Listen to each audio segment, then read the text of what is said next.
Thank you for watching our video. Please give us a big like, subscribe to our channel for new videos every day with amazing cars.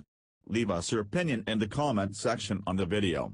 Thank you. Buick last fielded a wagon 22 years ago, the V8-powered, rear-drive Roadmaster Estate.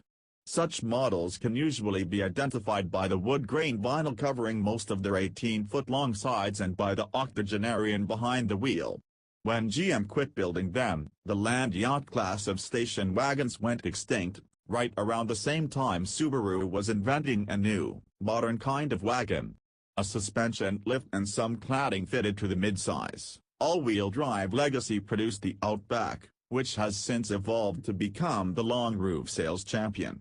No wonder, then, that Buick's comeback bid adheres to a somewhat similar plan. Highs. Nice lines, huge cargo hold, low starting price. Loss. Recalcitrant transmission, commodity car interior, neither sporty nor rugged. Verdict. Even an average wagon is better than another crossover. Like other Buicks of late, the Regal Tourx is a rebadged Opel, specifically an Insignia Country Tourer, a mid-sizer that's been encircled by many square centimeters of black plastic and given an ever so slightly taller ride height. And like other Opels brought here, it attempts to straddle the crevasse between commodity car and luxury car. GM's 2017 sale of Opel to the PSA Group included a provision for supplying Regals from its Rüsselsheim, Germany, factory, where US-bound Tourexes are fitted with a unique powertrain, GM's corporate turbo 2.0-liter 4 paired with a 9-source 8-speed automatic. Otherwise, the biggest point of difference for the American model is the oversized Tri-Shield emblem in its grille. As a lesson in globalization, the Tourx couldn't be more perfect.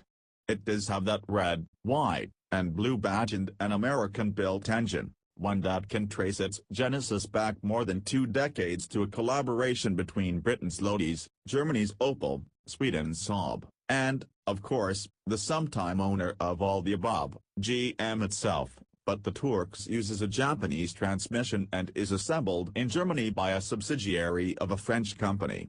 Is this an automobile we're describing or the opening ceremony of the Olympics?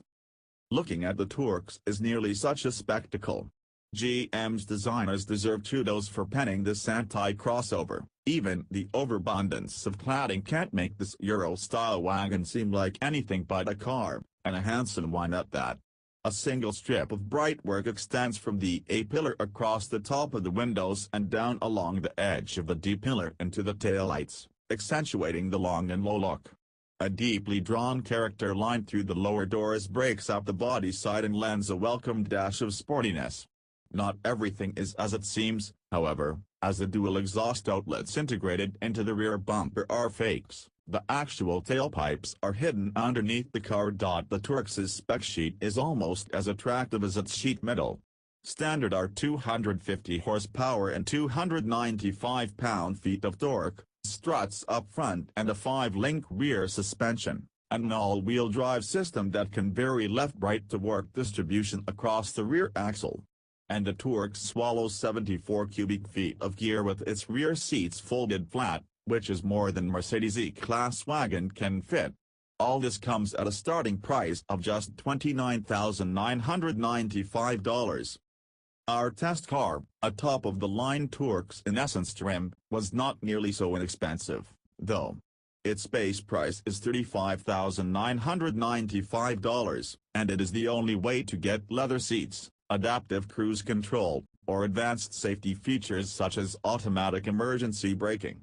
Even adding Apple CarPlay and Android Auto capability means spending at least $33,595 for the mid-grade, cloth-upholstered preferred trim, plus an extra $1,870 to upgrade the touchscreen from 7 inches to 8. A fully loaded Tourx will top $42,000. This still undercuts the starting price of clad and lifted would-be wagon competitors, such as Audi's A4 Allroad and Volvo's V60 Cross Country. But those aren't really the Buick's bogies, and GM knows it. That's why pricing on the Tourx lines up neatly with 6-cylinder Outback models. Both the Audi and the Volvo shame the Buick's interior, where GM uses materials more on par with Subaru's. Buick can hold its own on the pointy end of mainstream, but it's still not ready to play in the premium part of the spectrum. That said, there are some thoughtful features inside the Turks, such as switches in the cargo area to automatically fold down the rear seats and tie-downs that slide on a track built into the load floor. Controls for the infotainment and climate systems offer good ergonomics, and the center console is well designed.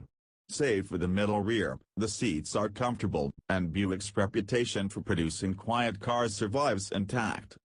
Close inspection reveals evidence of cost cutting, from hard plastics on the dashboard to cheap-looking carpet in the load area. Leather that could pass for vinyl covers the seats in between. The analog gauges and infotainment graphics are far from state-of-the-art. It all serves to reinforce the Subaru as a more realistic competitor to the Buick than an Audi or Volvo. Taking on a segment leader, especially one with as loyal a following as the Subaru enjoys, is like dropping in on a triple black diamond run right after your first snowboarding lesson.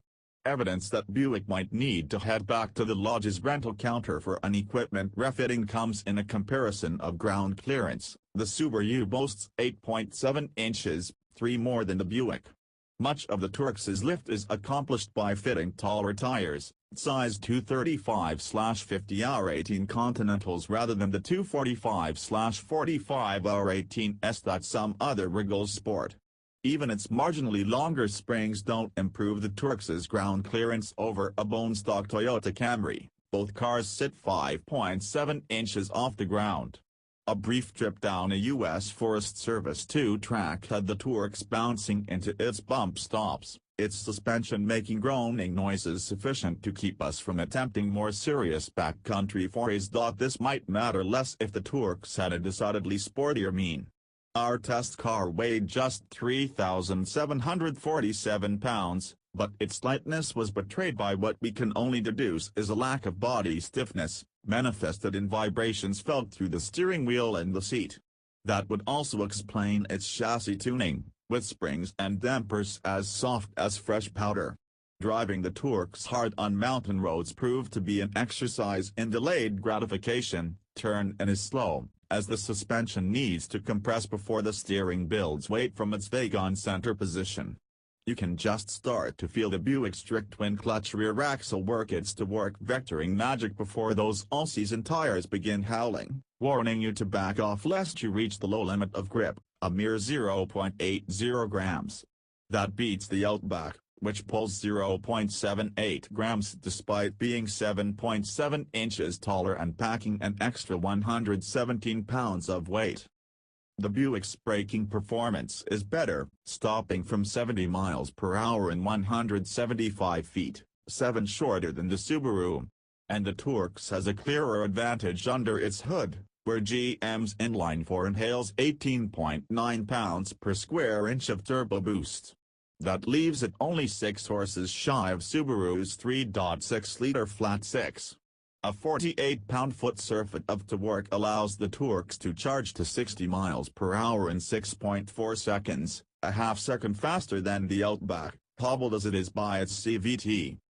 But the Turks has its own gearbox woes. The 8-speed automatic upshifts as early as it can, often lugging the engine below 2,000 revolutions per minute in 7th or 8th gear, as if following the commands of some phantom eco mode. But the Turks has no such setting, nor any sport mode, although it surely could use one. At most cruising speeds, the Turks feels as if it has half its horsepower, with anything less than mashing the accelerator producing only a lethargic climb and revs. When the transmission does eventually downshift, it rarely snaps cleanly into the appropriate 2nd or 3rd gear without first landing at some intermediate step along the way. The solution is to shift it yourself, which means prodding the gearshift lever fore and aft, as the Turks lacks paddle shifters. Even then, shifts are sedately delivered, leaving the driver plenty of time to ponder why this transmission is in this car. The answer: Buick reps have said that the 8-speed is just a stopgap measure until it can start using GM's 9-speed unit, perhaps as early as next year. Hope springs eternal. This could well prove to be a missed opportunity for Buick, which only gets to launch the Tourix, with all the accompanying budget and attention, once. Because for all the market success of the Outback, it is not that impressive as a mechanical package. While we welcome any new wagon, this one should have been more of a contender, especially given its good looks and roomy practicality. It seemed perfectly positioned to seduce some Outback intenders looking for more fun and polish, as well as some all-road, cross-country shoppers looking to spend less. As it stands, the Tourix deserves only a finisher's medal. Thank you for watching our video. Please give us a big like, subscribe to our channel for new videos every day with amazing cars. Leave us your opinion in the comment section on the video. Thank you.